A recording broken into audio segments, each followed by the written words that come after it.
السلام علیکم ورحمۃ اللہ وبرکاتہ۔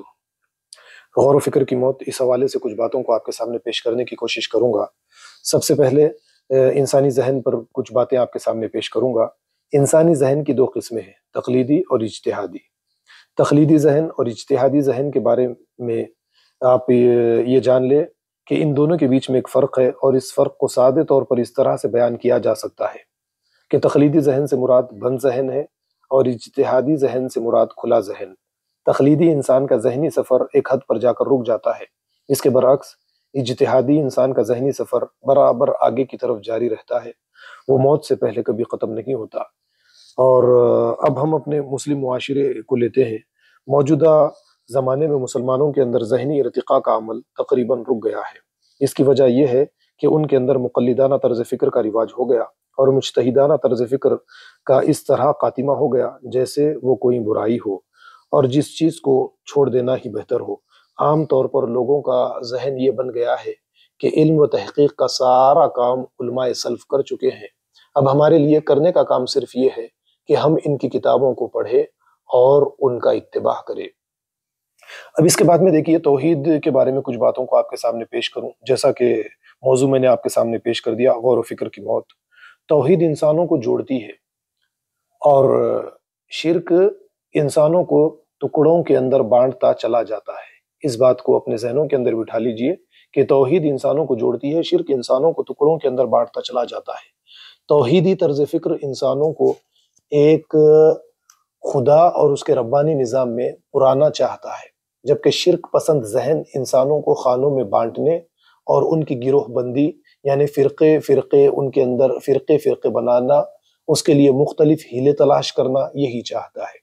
پچھلے انبیاء کی امتیں جن کی طرف توحید خالص کی یہی دعوت بھیجی گئی تھی، لیکن ان انبیاء کی امتوں نے اپنی من مانی تشریح و تعبیر کے نتیجے میں گروہ گروہ میں اپنے آپ کو بانٹ لیا تھا، وہ فرقے فرقے بن چکے تھے۔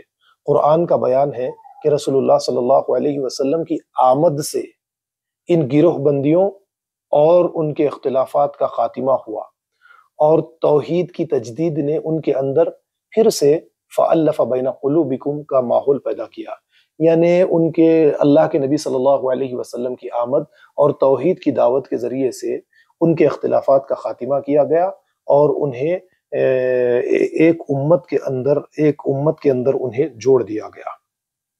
شرک کا یہ قالب ہے کہ وہ مذہب کے حوالے سے اہل مذہب کے دل و دماغ پر اپنے ڈیرے جما دیتا ہے۔ انسانی تاریخ میں یہ کوئی نیا عمل نہیں ہے۔ درختوں کی پرستش، سورج چاند کی پوجا ایک ایسا کھلا شرک ہے جسے عام نگاہیں بھی دیکھ لیتی ہے۔ البتہ دین کے نام پر فرقہ بندی یا کسی خاص تعبیر دین کو دین قرار دینا اور اس کی پرستش میں مبتلا ہو جانا ایک ایسا عمل ہے جس کی سنگینی کا اندازہ ہر خاص و عام کو نہیں ہوتا۔ مسلمانوں کی مجموعی صورتحال پر نظر ڈالے، آخر کیا وجہ ہے کہ مسلمان باہم ایک دوسرے سے برسر پیکار ہیں؟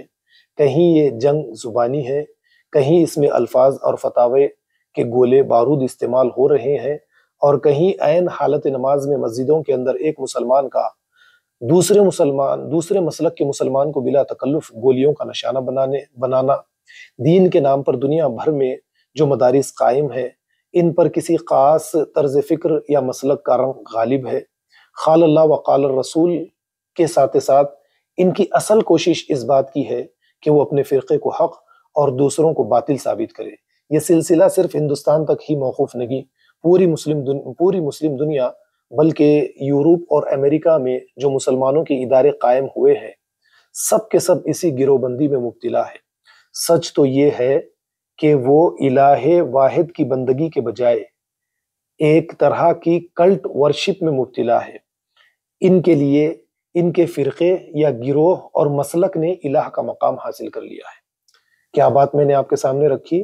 ان کے لیے ان کے فرقے یا گروہ اور مسلک نے ہی الہ کا مقام حاصل کر لیا ہے، اور وہ اپنے اکابرین کی تشریح و تعبیر کو پیغمبرانہ حد تک سچ سمجھنے لگے ہیں۔ اسی صورتحال کا بیان کرتے ہوئے قرآن کہتا ہے، ان الذین فرقوا دینہم وکانوا شیعا لست منہم فی شیء، یعنی جن لوگوں نے دین میں فرقہ بندی کی اور گروہ گروہ میں بٹ گئے، اے محمد صلی اللہ علیہ وسلم آپ کا ان سے کوئی تعلق نہیں۔ سورہ انعام آیت نمبر 159۔ ہماری موجودہ دینداری جس پر بدقسمتی سے گروہ بندی اور مسالک کا رنگ نمایاں ہے، ہماری مساجد اور مدارس جس طرح مسالک اور فرقوں میں بٹ گئے ہیں، یا جس طرح ہم دین کی فقہی تعبیر کے نام پر آج خود کو الگ الگ گروہی خانوں میں بانٹتے چلے جاتے ہیں، اس کے بعد میں اس حقیقت کا ادراک کرنا ہمارے بس کی بات نہیں رہی۔ حقیقت کا ادراک کرنا ہمارے لیے اب دشوار ہو چکا ہے، اور اس حقیقت کا بھی ہمیں اب ادراک نہیں رہا کہ حبل اللہ ہمارے ہاتھوں سے پھسل چکی ہے، اور اس بھری کائنات میں آج کون ہے جو لوگوں کو ایک خدا کی طرف بلا رہا ہو؟ ہر مسجد کے ممبر سے اور مدرسے کے مسند ارشاد سے بس اسی بات کی دعوت دی جا رہی ہے کہ آؤ ہمارے فرقے میں شامل ہو جاؤ، آؤ ہمارے فرقے میں شامل ہو جاؤ، یہی فرقہ آپ کو جنت تک لے جائے گا۔ تمام کے تمام دوسرے فرقے جو ہے یہ سب کے سب جہنمی فرقے ہیں۔ ہماری کیفیت یہود و نصارہ کے جیسی کیفیت ہو گئی۔ وہ کہتے تھے وَقَالُوا كُونُوا هُودًا أَوْ نَصَارَىٰ تَهْتَدُوا، کہ آؤ یہودی بن جاؤ، عیسائی بن جاؤ، ہدایت پاؤ گے۔ اللہ نے نبی سے کہلوانے لگایا قُلْ بَلْ مِلَّةَ إِبْرَاهِيمَ حَنِيفًا، آپ کہہ دیجئے کہ ہم نے تو دین ابراہیم کو ہم نے پکڑ لیا ہے، ہمارے لیے یہی کافی ہے۔ وَمَا كَانَ مِنَ الْمُشْرِكِينَ، اور ابراہیم مشرکوں میں سے نہ تھے۔ تو گروہ بندی اور فرقہ بندی، فرقہ واریت، یہ چیزوں کے ذریعے سے ہم نے بھی اللہ کے ساتھ شرک کیا ہے، لیکن ہماری نظریں اس طرف نہیں جا رہی ہے اور ہم اس کو شرک نہیں سمجھتے۔ تو ان چیزوں سے، اس شرک سے توبہ کرنا، ہمیں اس سے باہر نکلنا ہمارے لیے ضروری ہے۔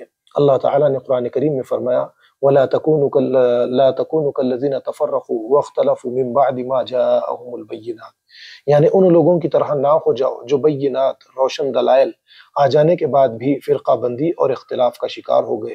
ایسے لوگوں کے لیے بڑا عذاب ہے۔ یہ سورہ آل عمران کی آیت نمبر 105 ہے۔ والسلام علیکم ورحمۃ اللہ وبرکاتہ۔